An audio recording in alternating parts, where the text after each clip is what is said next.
Hello বন্ধুরা, কেমন আছো তোমরা সবাই? আশা করি অনেক অনেক ভালোই আছো।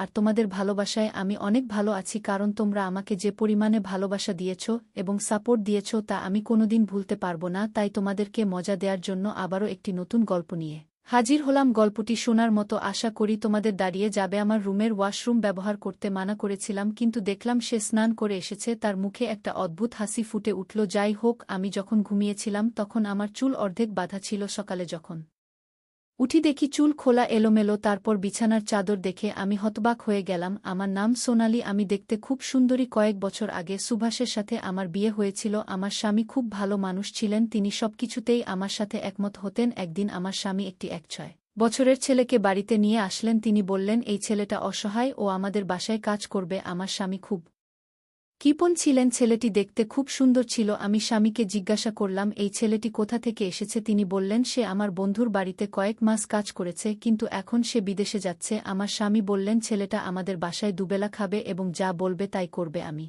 বললাম আমাদের ঘরে তো থাকার রুম একটাই আছে, ছেলেটা কোথায় থাকবে? তিনি বললেন চিন্তা করার দরকার নেই, ও ড্রয়িং রুমে থাকবে। আমি বললাম ঠিক আছে। ছেলেটি খুব শান্ত ছিল। আমি প্রতিদিন ভোরে তাকে ডেকে দিতাম। সে চুপচাপ অনেক কাজ করত এবং সারা ঘর নিজেই পরিষ্কার করত। আমি তার জন্য নাস্তা তৈরি করে দিয়েছিলাম এবং সেও চুপচাপ খেয়েছিল। আমি জিজ্ঞাসা করলাম তুমি কি কথা বলতে পারো? তিনি বললেন জানি না। তারপর তিনি বললেন আমি যখন চোখ খুললাম তখন আমি এতিমখানা ছিলাম। আমার বয়স যখন 5 বছর, তখন এক ব্যক্তি আমাকে এতিমখানা থেকে নিয়ে যায় এই বলে যে তার বাড়িতে কোনো সন্তান নেই এবং সে আমাকে ভালো স্কুলে ভর্তি করিয়ে বড় করবে, কিন্তু 5 বছর বয়সেই সে আমাকে ঘরের কাজ করতে বাধ্য করল। আমি ছোট ছোট জিনিস আনা, বাসন ধোয়া, মেহমানদের সামনে থালাবাসন পরিবেশন করায় ব্যস্ত থাকতাম। আমার বাকি জীবনটা এভাবেই কাটছিল। যখন সেই বুড়ো মা গেল, তার বউ আমাকে ঘর থেকে বের করে দেয়। তারপর থেকে আমি চাকর হিসেবে কাজ শুরু করলাম, কিন্তু যেই আমাকে নিয়োগ করল আমাকে শুধু দুবেলা খাবারের বিনিময়ে রাখল, এর বেশি কেউ আমাকে কিছু দেয়নি। আমি দুবেলা খাবারের বিনিময়ে সব কাজ করি। তার গল্প শুনে খুব খারাপ লাগল।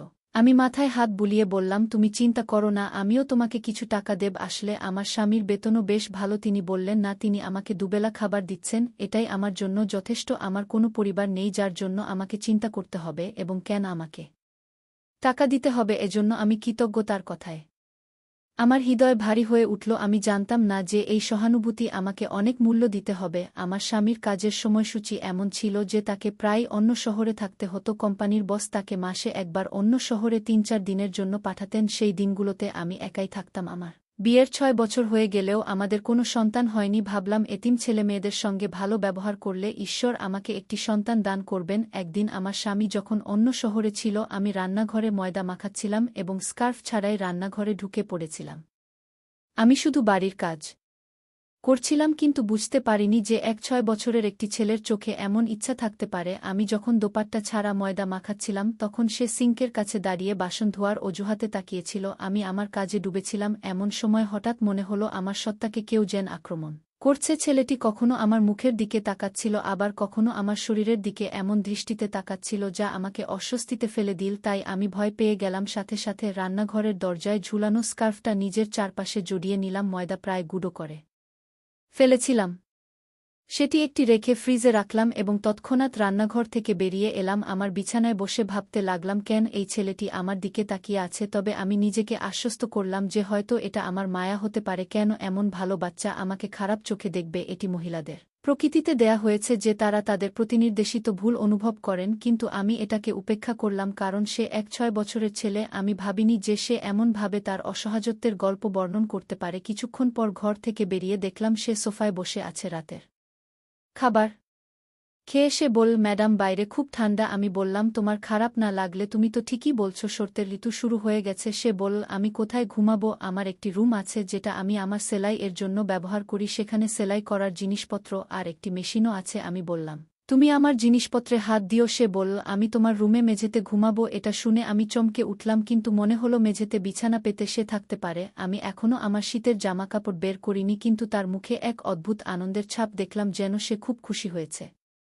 তার বিছানাটা তুলে আমার রুমে মেঝেতে বিছিয়ে দিলাম। ঘুমানোর আগে আমি রুমের আলো নিভিয়ে দিলাম এবং ধীরে ধীরে গভীর ঘুমে তলিয়ে গেলাম। সকালে যখন আমার চোখ খুল, মাথাটা খুব ভারী লাগছিল, হয়তো ঘুমের কারণে। ঘড়ির দিকে তাকালাম, সকাল 8টা বেজে গেছে। সাধারণত আমি সকাল 6টায় ঘুম থেকে উঠি কিন্তু আজ মনে হলো যেন অনেক ঘুমিয়ে ফেলেছি। তখনই আমি ওয়াশরুম থেকে পানি পড়ার শব্দ শুনতে পেলাম। বিছানার নিচে তাকিয়ে দেখলাম ছেলেটির বিছানা নেই, অর্থাৎ সে উঠে আমার ওয়াশরুমে ঢুকে গেছে। এমন স্মার্ট ছেলেটি আমার অনুমতি ছাড়াই ওয়াশরুম ব্যবহার করছে দেখে আমি হতবাক হয়ে গেলাম। আমার রুমের ওয়াশরুম ব্যবহার করতে মানা করে, কিন্তু দেখলাম তিনি স্নান করে এসেছেন। তার মুখে একটা অদ্ভুত হাসি ফুটে উঠল। যাই হোক, আমি যখন ঘুমালাম তখন আমার চুল অর্ধেক বাঁধা ছিল। সকালে যখন আমার স্কার্ফ তুলতে গেলাম, বিছানার চাদর দেখে আমি হতবাক হয়ে গেলাম। যদিও আমি কোণে ঘুমাতাম, চাদরের অবস্থান দেখে মনে হচ্ছিল যেন কেউ সেখানে শুয়েছিল। রুম থেকে বের হয়ে বললাম, শোনো, আমি এখন পর্যন্ত তোমার নাম জানি না। সে বলল, হ্যাঁ ম্যাডাম। আমি জিজ্ঞেস করলাম, তুমি রাতে কোথায় ঘুমিয়েছিলে? আমার প্রশ্নে তার মুখ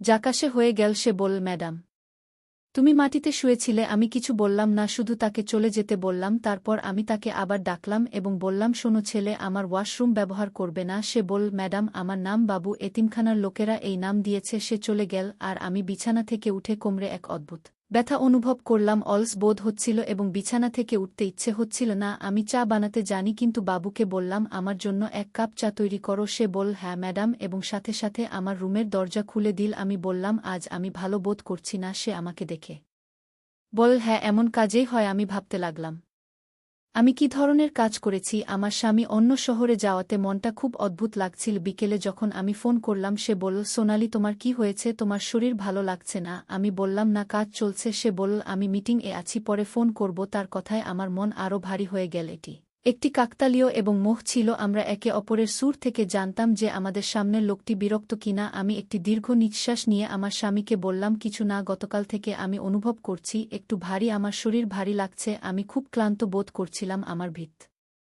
তো আমার সামনে দাঁড়িয়ে বড় চোখ করে আমার দিকে তাকিয়েছিল। তার চোখে এক অদ্ভুত তপস্যা ছিল যা তার অস্তিত্বকে সমর্থন করছে বলে মনে হচ্ছিল। খালাম্মা আর বুয়ের ব্যাপার ছিল, তাই ওখান থেকে উঠে ওর রুমে চলে গেলাম। ওর মিটিং জরুরি ছিল। কিছুক্ষণ পর আমি কলটা বন্ধ করে দিয়ে আবার বসলাম। তখন দরজাটা খুলে গেল এবং দরজায় দাঁড়িয়ে থাকা চাকর বলল, কি হয়েছে? আপনি কি কিছু চান? আমি চোখ বন্ধ করে মাথা নেড়ে বললাম, না, আমি কিছুক্ষণ বিশ্রাম নিতে চাই। আমি আমার চোখ বন্ধ করে অনুভব করলাম যেন তিনি দরজার কাছে দাঁড়িয়ে আমার দিকে তাকিয়ে আছেন। পরের মুহূর্তে তিনি ঘাবড়ে গেলেন এবং তার মুখ গম্ভীর হয়ে গেল। সে বলল, আমার মনটা ভালো নেই, তাই তোমার মাথায় মালিশ করতে চাই। আমি খুব ভালো করে মালিশ করি। আমি তাকে প্রত্যাখ্যান করলাম এবং বললাম, তেজপাতা দিয়ে এক কাপ চা নিয়ে আসো, হয়তো আমার মাথা ব্যথা সেরে যাবে। সে মাথা নেড়ে সেখান থেকে চলে গেল।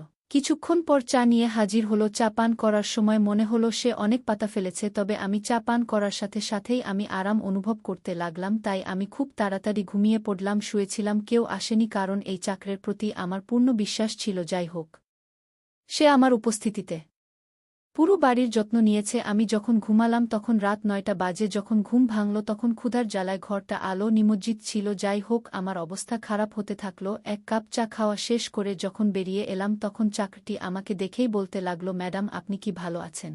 আপনার জন্য খাবার রেডি করব। সে আমার জন্য অপেক্ষা করছে বলে মনে হলো। আমি বললাম, তুমি আমাকে জাগিয়েছ, তুমি ঘুমাচ্ছ না কেন? আমার মন্তব্যে তিনি একটু হাসলেন এবং আমার দিকে মনোযোগ দিয়ে তাকিয়ে বললেন, আপনি এত সুখে ঘুমাচ্ছিলেন শান্তিতে, আমি একজন চাকর, আমি কে যে আপনার ঘুমের ব্যাঘাত ঘটাবো? তাকে এত সুন্দর দেখাচ্ছিল যে আমি তার কথা শুনে চমকে উঠলাম এবং জিজ্ঞেস করলাম, ওহ মিস্ট্রেস, আপনি এত শান্তিতে ঘুমাচ্ছিলেন? আমি একজন চাকর, আমি কি হব যে আপনার ঘুমে ব্যাঘাত ঘটাবে? যাই হোক, আমি ঘরের সব কাজ সেরে ফেলেছিলাম এবং এমন অনেক কাজ ছিল যা আপনাকে ঘুম থেকে ওঠার পর করতে হবে। তাই ভাবলাম আপনি ঘুমাচ্ছেন আর আমি আপনার জন্য খাবার রান্না করব। তার হাতে তৈরি খাবার খুব সুস্বাদু ছিল এবং সে দূরে দাঁড়িয়ে দেখছিল। আমি তাকে সামনের চেয়ারে বসতে বললাম। একই সময়ে আমার স্বামী ফোন করলেন আর আমি তার সাথে 1 না 2 ঘন্টা কথা বলতে লাগলাম। সেই সময় আমার চাকরটি ঘরের বাইরে অপেক্ষা করছিল। 2 ঘন্টা শেষে সে এসে বলল, কতক্ষণ তোমার স্বামীর সাথে কথা বলতে হবে? আমার ঘুম পাচ্ছে। আমার স্বামীও ফোনের উপাস থেকে জিজ্ঞেস করলেন, চাকর কোথায় ঘুমাচ্ছে? আমি ততক্ষণ আর বললাম কিছু না, বাইরে ঠান্ডা অনেক বেড়েছে, তাই এখন ভেতরে ঘুমাচ্ছে। গত রাতেও আমার রুমে একই বিছানায় শুয়েছে। এই কথা শুনে আমার স্বামী কিছুক্ষণ চুপ করে রইলেন, তারপর বললেন, তার উপরে ওঠার দরকার নেই, তাকে বলো বাইরে আশ্রয় শুতে, এখন তেমন ঠান্ডা নেই, নইলে অন্য ঘরটা খালি করে দাও। আমি বুঝতে পেরেছিলাম যে আমার স্বামী ঘুমাতে যাবেন, তাই তার সাথে কথা শেষ করে আমি চাকরকে পরিষ্কার করে বললাম, তুমি এখানে লজে আছো, তোমার বিছানা কোণে বিছিয়ে ঘুমাও, আমি তোমাকে আমার ঘরে রাখতে পারবো না। তিনি একটি দীর্ঘ নিঃশ্বাস নিয়ে বললেন, ঠিক আছে, আমি তোমাকে আমার উপপত্নী মনে করি, কিন্তু তুমি আমার উপর এতটুকু প্রভাব ফেলছ, এটা শুনে আমার লজ্জা লাগলো, আমি বললাম, এমন কিছু নেই, তুমি এখানে লজে ঘুমাতে পারো, যাও, সকালে ঘুম থেকে উঠে নাস্তা তৈরি করতে হবে। এই বলে আমি আমার রুমে চলে গেলাম। এত ঘুমানোর পরও যখন আলো জ্বালালাম এবং পড়তে বসলাম, ঘুমটা আবার আমাকে আলিঙ্গনে নিতে শুরু করল। আমি ভাবছিলাম আমার স্বামী আমার পাশে আছেন, কিন্তু যখন চোখ খুললাম দেখলাম আমার স্বামী বাড়িতে নেই। যা দেখলাম তা দেখে আমি হতবাক হয়ে গেলাম, কারণ চাকরটি আমার ঘর থেকে হাঁটছিল এবং তার শার্টটি নিঃশব্দে তুলে নিচ্ছিল। আমি হতবাক হয়ে গেলাম। যা বুঝলাম তা হলো আমার গুজবা ছিল, আমার অস্তিত্ব ছিন্ন ভিন্ন হয়ে গেল। পরিষ্কার যে আমার এক 5 বছর বয়সী চাকর আমার সাথে কিছু ভুল করেছে। আমি তৎক্ষণাৎ আমার ঘরটি ভিতর থেকে বন্ধ করে দিলাম। এরপর আমি আর ঘুমাতে পারলাম না। একটা 6 বছর বয়সী ছেলে কিভাবে এমনটা করতে পারল তা ভেবে পাগল হয়ে গেলাম। পরদিন সকালে চাকরটি এল না। আমি রুম থেকে বেরিয়ে এলে সে অদ্ভুত দৃষ্টিতে তাকাচ্ছিল। আমি তাকে সম্পূর্ণ উপেক্ষা করে নিজের ঘরের কাজ করতে লাগলাম। আমি লক্ষ্য করলাম ছেলেটি কেবল বয়সে ছোট নয়, কিন্তু অভিজ্ঞতা এবং চেহারার দিক থেকে সে ক্ষুধার্ত নেকদের মতো দেখাচ্ছিল। আমি যখন ঘুমাতে গেলাম তখন আমি সেই ছেলেটিকে আমার ঘরে